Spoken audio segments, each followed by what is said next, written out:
බබාගේ birthday එක තියෙනවා අනිද්දා. ඉතින් මම ඒකට අද කුකීස් ටිකකුයි බර්ත්ඩේ කේක් එකයි තමයි හදන්න යන්නේ. බබත් ඉන්නවා මෙතන. ඉතින් මම බෝල් එකකට පාන් පිටි ටික හලාගෙන දාගත්තා. ඉතින් ඊට පස්සේ මම ඒකට ලුණු ටිකකුත් එකතු කරගත්තා. දැන් මම මේ බිත්තරයක් එකතු කරගන්න හදන්නේ. ඊට පස්සේ මම මේකට උකු පොල් කිරි එකතු කරලා පදම එනකල් මික්ස් කරගන්න තමයි හදන්නේ. කහ කුඩු ටිකකුත් එකතු කරගන්න ඕන. ඉතින් මම මේකට තව පාටක් එකතු කරනවා පස්සේ. ඉතින් ඒකත් බලාගෙන ඉන්නකෝ.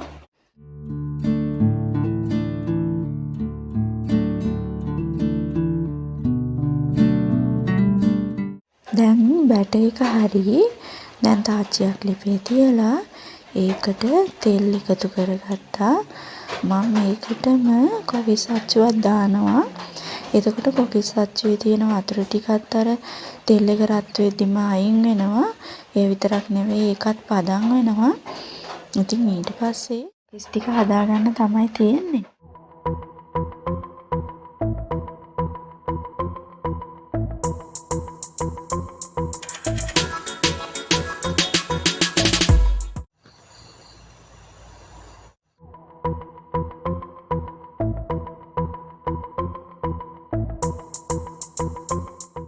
මම මීට කලින් දාපු වීඩියෝ එකේදී ඔයාලට කියලා තියෙනවානේ මම වැඩක් කරද්දී ඒක ලස්සනට කරලා පස්සේ ඒක හැරිලා බලනකොට ලස්සනට තියෙද්දි මට ගොඩක් සතුටුයි කියලා. ඉතින් මම මේ වීඩියෝ එකට විතරක් නෙමෙයි කවදා කොකිස් හැදුවත් මේ විදිහට තමයි එක ලස්සනකට එක පැත්තකට මම දාගන්නේ.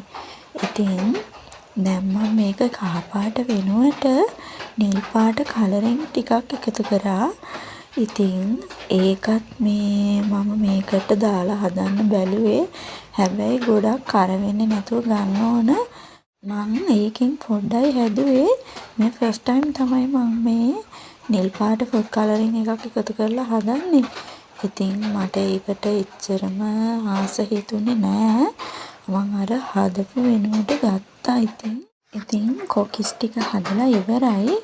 දැන් මම හදන්නේ කේක් එක හදන්න. ඉතින් මේ වෙලාවේ බබා නිදි. ඉතින් ඒක නිසා මට දැන් සීනි ටික බ්ලෙන්ඩර් කරගන්නවත් බීටරෙන් වැඩ කරන්නවත් බෑ. ඉතින් මම ඒකින්ද බඩු ටික ලෑස්ති කරගන්න එක තමයි බබා ඇහැරෙනකල් කරන්නේ. ඉතින් මම හිතාගෙන ඉන්නේ කේක් දෙකක් හදන්න. මගේ ළඟ තියෙන සාස් පානක් චූටි. ඉතින් ඒකේ බර ග්‍රෑම් 500යි. ඉතින් මට ඒකේ උස මදි කියලා හිතුන නිසා ඉතින් මට ඒකේ උස මදි හින්දා මම කේක් දෙකක් හදන්න හිතුවා. ඉතින් මම ඒකට බඩු වෙනම ලෑස්ති කරලා තියලා කේක් එක හදන භාජනෙත් ලෑස්ති කරලා තියෙනවා මේ විදිහට. එතකොට මට ලේසි පස්සේ බබා ඇහැරුණාම වැඩ ටික ඉක්මනට කරගන්න පුළුවන් කියලා හිතෙනවා.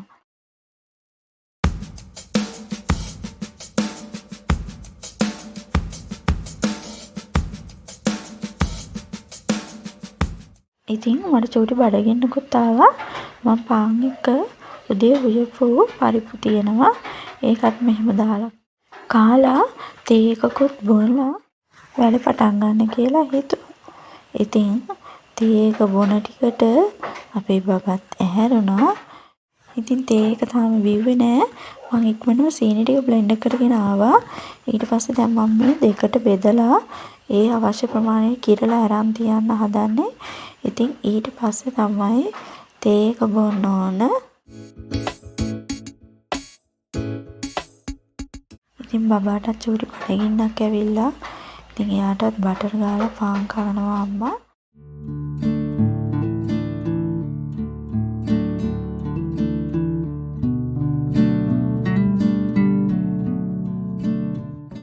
ඉතින් මට වැනිලා ගේන්න අමතක වුණා. ඉතින් ඔයාලා දන්නවද බිත්තරේ තියෙන මෙන්න මේ කොටස් ටික අයින් කරලා ගත්තොත් බිත්තර සුවඳ කේක් එකට එන්නේ නැහැ. ඉතින් වැනිලා දාන්නේ නැතුව වුණත් ඒ කොටස් ටික අයින් කරගත්තම බිත්තර සුවඳ එන්නේ නැතුව කේක් එකක් අපිට හදාගන්න පුළුවන්. ඉතින් මම කේක් එකේ පළවෙනි එක හදලා බේක් වෙන්න දාලා මම දැන් මේ කරන්න හදන්නේ මෙතන තියෙන මේසේ අනිත් පැත්තට හරවන්න. ඉතින් ඒකට මේ මේසේ තියෙන බඩු ටික ඔක්කොම අයින් කරලා තමයි හරවන්න ඕන. ඉතින් ඒ වැඩේ තමයි මම දැන් කරන්න හදන්නේ. මම මෙතන තමයි සරසන්න හිතාගෙන ඉන්නේ.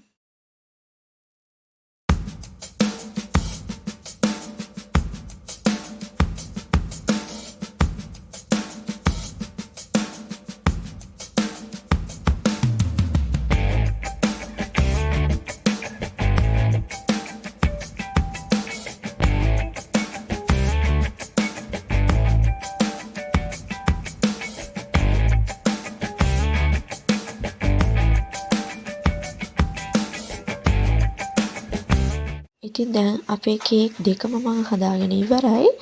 දැන් ඉතින් හදන්නේ කේක් එක අයිසිං කරන්න.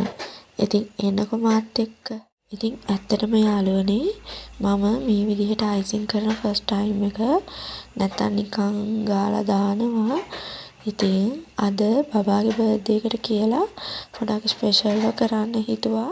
ඉතින් අඩුපාඩු ගොඩක් ඇති. ඔයාලා දන්න කෙනෙක් නම් මට කියලා දෙන්න. හැබැයි කේක් එකේ ලුක් එක නම් හොඳට තිබුණා. ඉතින් බලන්නකෝ ඔයාලා.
හදන්නේ චොක්ලට් ඩබල් බොයිල් කරලා ඒකෙන් හැපි බර්ත්ඩේ කියලා ගහන්න.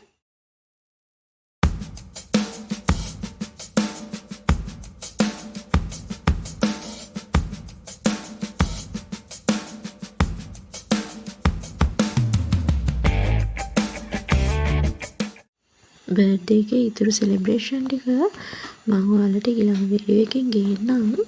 එතකල් මේ වීඩියෝ එකට කමෙන්ට් එකක් ලයික් එකක් දාලා අපිත් එක්ක එකතු වෙලා ඉන්න.